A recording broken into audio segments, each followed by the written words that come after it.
Hello everyone. I apologize. I'm a hot mess today, like literally just burning up hot. It is 90 degrees, which really isn't that bad for Alabama in July, but it's hot outside, and for some reason the school board loves to just like mess with teachers by turning off the air conditioning in the summer. So it's really cool to be up here working and sweating in places I didn't know I could sweat. So, I'm having a good week. Everything is going great. I've gotten so many comments in the last few weeks, so many questions, and I want to definitely address those. So I'm going to spend some time doing that in just a few minutes.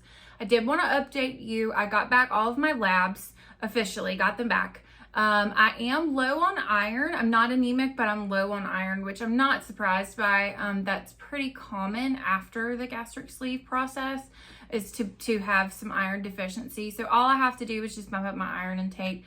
I'm switching from the original, oh gosh, what's it called? The original multivitamin that my doctor recommended, that is actually from a company called like Gastric something, that's about it's specifically for people that have had gastric procedures, but that particular multivitamin makes me super sick. So I've switched and I'm now on Centrum Silver. It's just a one a day multivitamin. It has enough in it, and that should help my iron levels go up. I also am low in vitamin D.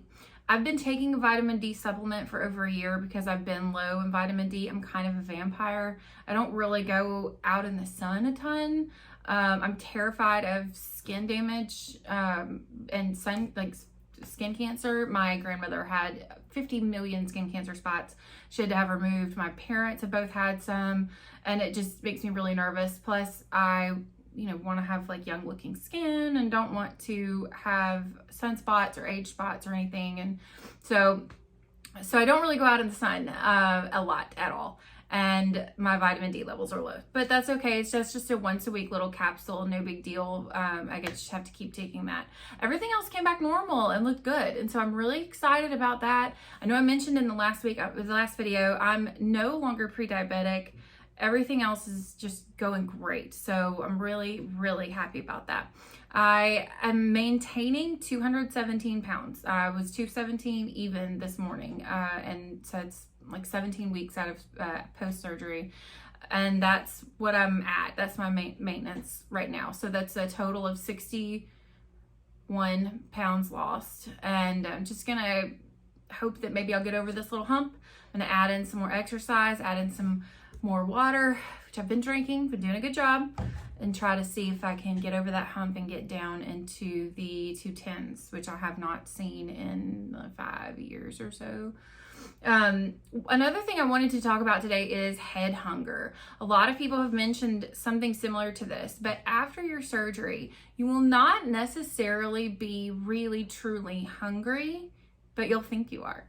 You'll have what's called head hunger, where if people around you are eating, or if it's your normal lunchtime or your normal dinner time or breakfast time, whatever your normal routine has been, you will want to eat and you will be like, oh, I'm hungry, but you're not necessarily hungry.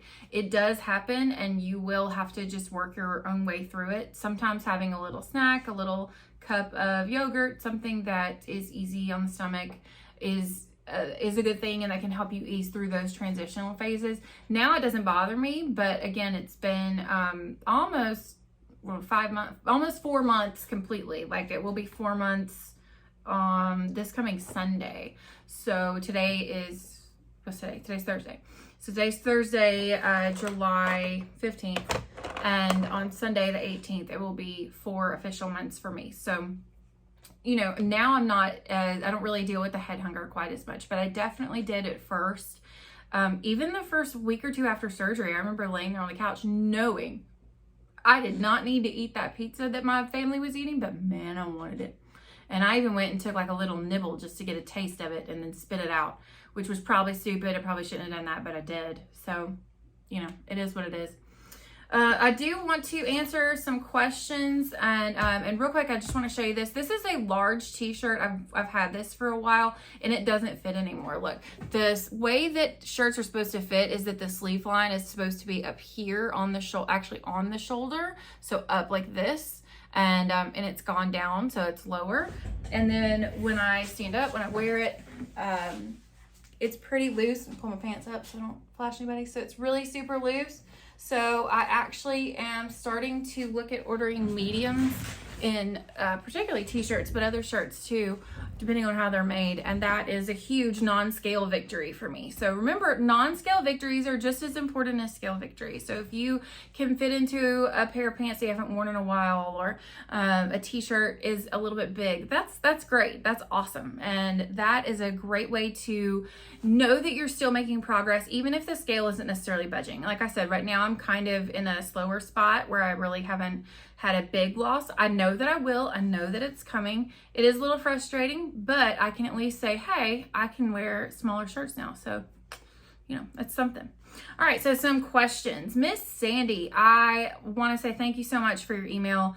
I am excited for you and your journey. It sounds like it's something that, you know, maybe you really need, and I know you're looking into it, and if I can answer any other questions, I will. Thank you so much for your email. I really appreciated that, and I will reply to your email directly, but I wanted to go ahead and answer your question in the video because both the questions that you asked I think are great, and they're ones that other people probably have as well. So she said, I live alone. How long will I need someone to stay with me before I can totally care for myself? It's a great question. I was private pay, so I did not stay in the hospital at all. I went home the day of my surgery. And I had my husband there, and he took care of me definitely that day, definitely that night, and the next day for sure. So really for I would say 24 hours after surgery, you absolutely need somebody. When it gets to around 48 hours, you can probably start managing things better on your own. A lot of it just depends on how you yourself handle the surgery. You know, everybody's different. Everybody reacts to anesthesia differently. Everybody reacts to having their body cut open. I mean, this is major surgery. It's a big deal. And having this done, you know, you could react a little bit differently than others. So I would say a minimum of 48 hours would be what I would plan on, and maybe see if you do live alone like Miss Sandy, then see about having somebody at least be on call for the first maybe 72 hours, first 3 days maybe.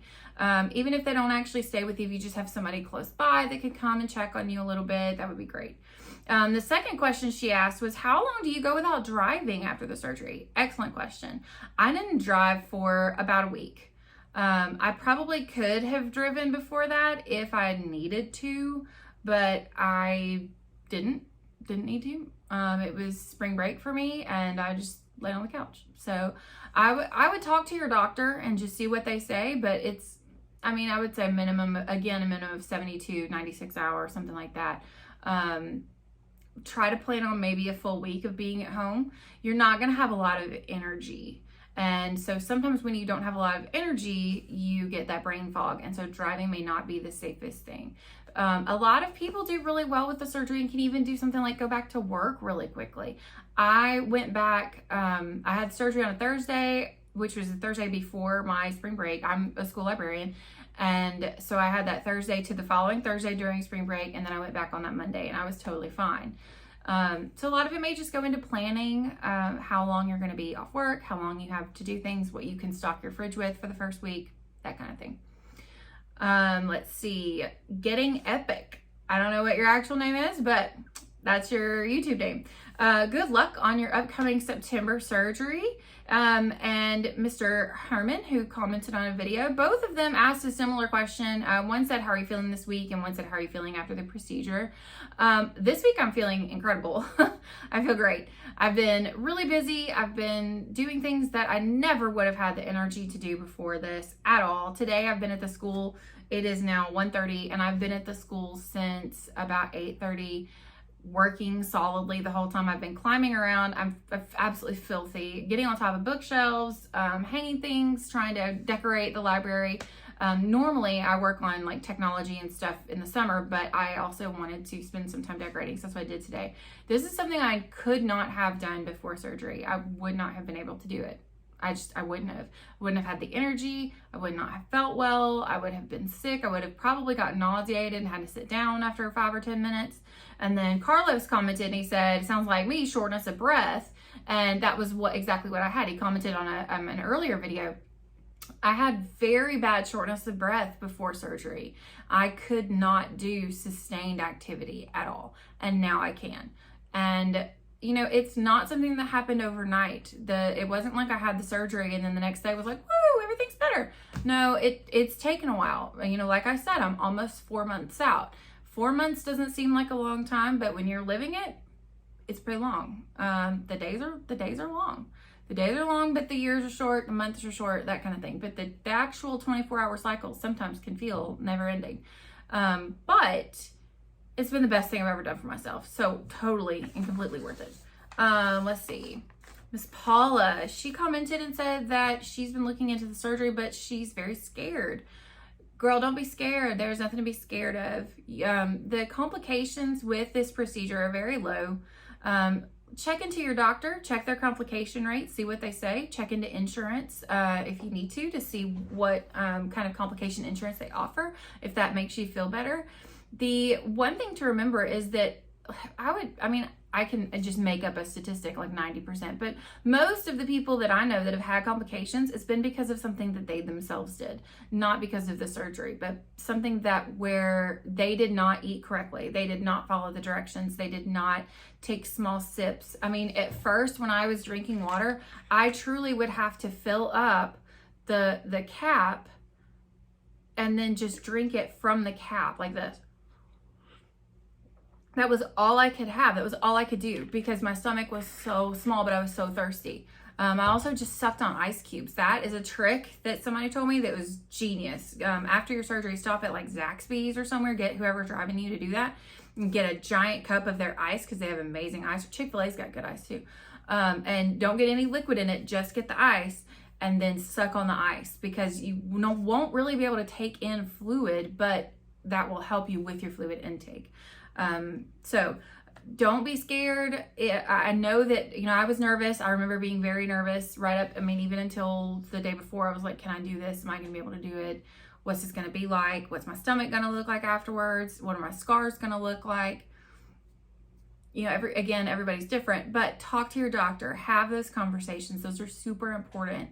And you want to make sure that you feel comfortable. Nervousness is always expected, but you shouldn't be outright scared.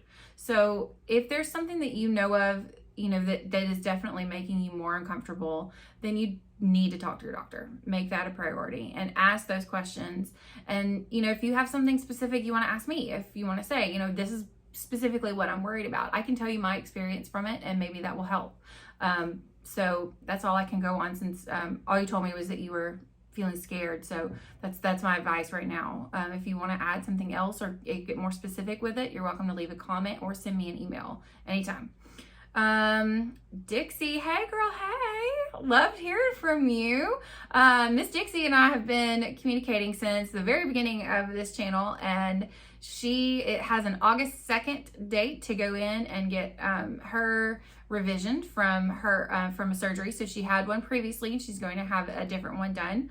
That's her business, so I'm not going to share all of that, but I'm excited for you and I can't wait to hear more about your journey. So definitely keep me updated. And then the last comment that I got, it was actually one of the first comments on the video, but it's one that I absolutely love. This is from Jay. So Jay, if you're watching, hey. Jay has ASD, so he has autism spectrum disorder, and so does my youngest daughter. So I understand that very, very, very well. And Jay said that he is a few months before surgery and trying to learn all that he can. And that is definitely a coping mechanism for most people I know with ASD. They want to find out as much as possible about something, particularly that is foreign to them or something where they don't have any real background knowledge. They will research a lot. So Jay, you're doing the right thing. Find out everything you can. Again, ask me, ask other people, join Facebook groups for the gastric sleep journey. if you're in the Birmingham area and, like I am, let me know and I can get you hooked up with some of the people that have helped me along my journey. And that goes for everybody. But, so Jay, I know that it can be really overwhelming. I know that it can be just a lot of information all at once, and trying to process through that information can be difficult, especially when you have certain routines and things that you're used to. And this will definitely change your routines. It will. Now, it will give you new routines. That's the good thing. You will still be able to be in routine. I'm very routine now. I have to be. But it will change the way that you have been doing things up until your surgery date. But any other questions that you have, I'm happy to answer anytime. So my daughter, I've mentioned her before, but she actually has cerebral palsy and she is on the autism spectrum. She's nonverbal, so life with her is always an adventure. And then I have almost 15-year-old twins. Then it's crazy with them. But so that's it. Those are most of the questions that I got this week. I got a lot of sweet comments, a lot of things like, this channel is really helping me. And guys, y'all, you just don't know what that means to me. That is so sweet. I'm going to try to maybe do some videos that aren't just me sitting here talking at you. I don't know what or how, but we'll figure it out. So I'm gonna go on and go. I've got to run a couple of errands. Tomorrow is United Ability Day, which is a big deal in my house. United Ability is a local nonprofit that services children and adults with disabilities. And so I've got to go pick up our t-shirts to wear for United Ability Day tomorrow. And again, if you just want to follow like any personal life, my family, that kind of thing, my daughter's Instagram is Caroline Chronicles, spelled just like it sounds. Her name is Caroline, and then Chronicles, all one word. And that's also her YouTube channel. And so we've been putting up different videos there so you can see my family and how we interact and what's going on. And there'll be pictures from United Ability Day will be on her Instagram and her Facebook. It's the same thing. It links one to the other.